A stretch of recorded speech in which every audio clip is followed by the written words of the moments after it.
मला वाटतं राज्यपालांचं अभिभाषण म्हणजे राज्याचे लोकप्रिय मुख्यमंत्री देवेंद्र फडणवीस साहेब यांच्या त्या ठिकाणी कामाचा रोडमॅपच त्या ठिकाणी होता आणि महाराष्ट्र आता थांबणार नाही अशा प्रकारचं जे देवेंद्रजींनी सांगितलं त्याचं प्रत्यंतर या ठिकाणी राज्यपालांच्या अभिभाषणात होतं, ज्याचा तपशीलवार उल्लेख या ठिकाणी मी आज राज्यपालाच्या अभिभाषणावर अभिनंदन करताना केला। दोन महत्त्वाचे मुद्दे या अभिभाषणाच्या निमित्तानं सरकारच्या लक्षात आणून दिलं की राज्यपालांच्या अभिभाषणामध्ये जो सीमा प्रश्न आपला सुरू आहे, जो महाराष्ट्र सरकारसाठी जनतेसाठी अस्मितेचा आणि जिव्हाळ्याचा विषय आहे, त्याचाही उल्लेख झाल्याबद्दल मी अभिनंदन केलं।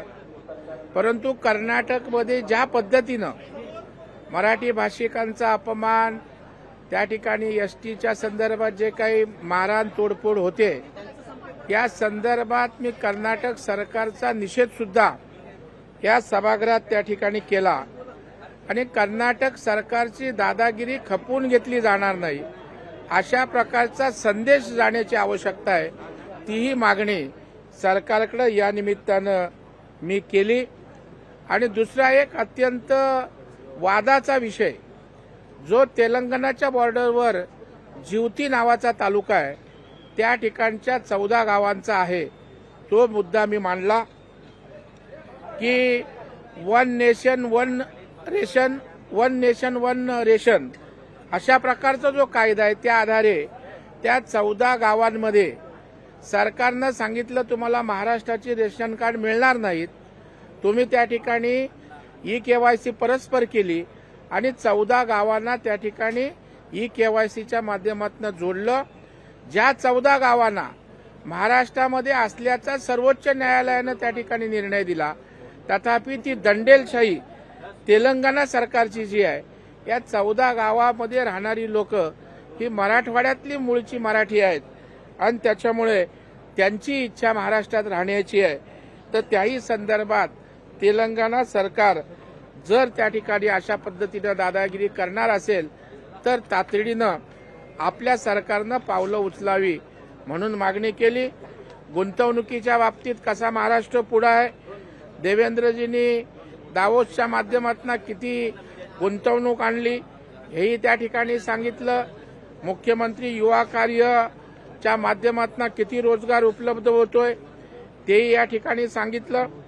आणि सगळ्यात एक महत्त्वाचा मुद्दा जो महाराष्ट्राच्या अस्मितेशी निगडीत आहे की मराठी भाषेला अभिजात भाषा देण्याचा जो केंद्र सरकारनं 3 ऑक्टोबर 2024 ला निर्णय घेतला आणि त्यामुळे मराठी माणसाचा, मराठी भाषेचा, महाराष्ट्राचा सन्मान त्या ठिकाणी झालेला आहे।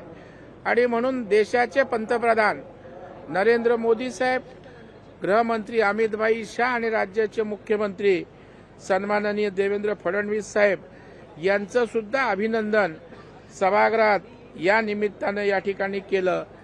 कारण आता संस्कृत, कन्नड, तेलुगू, मल्याळम, त्या ठिकाणची ओडिया, बंगाली, पाली आणि प्राकृत या 7 भाषांमध्ये आपली माय मराठी आज त्या ठिकाणी जाऊन बसणार आहे त्यांच्या पंक्तीत आणि त्यामुळे मराठीचा प्रचार प्रसार करण्यासाठी सरकार उपाययोजना करतंय, त्याचाही गौरव या ठिकाणी केला। आणि शेवटच्या काही सूचना या निमित्तानं मराठी भाषेच्या निमित्तानं मी राज्य सरकारला केल्यात की महाराष्ट्रात व्यवहाराची भाषा ही मराठीच असली पाहिजे।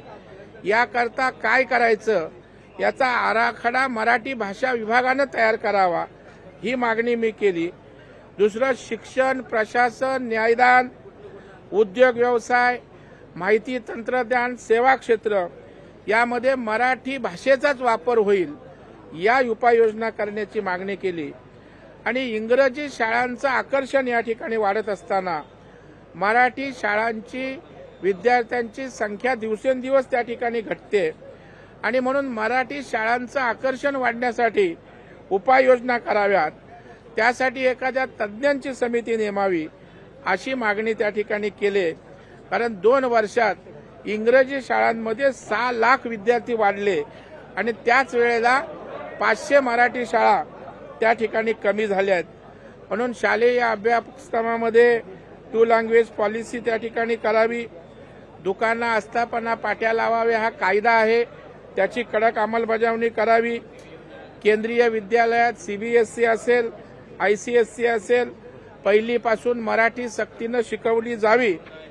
आणि दुकानं, हॉटेल, आस्थापना या ठिकाणी गावाची ओळख त्या ठिकाणी व्हावी म्हणून पाट्या लावाव्या असा निर्णय सरकारचा नियम आहे, परंतु त्याची अंमलबजावणी होत नाही.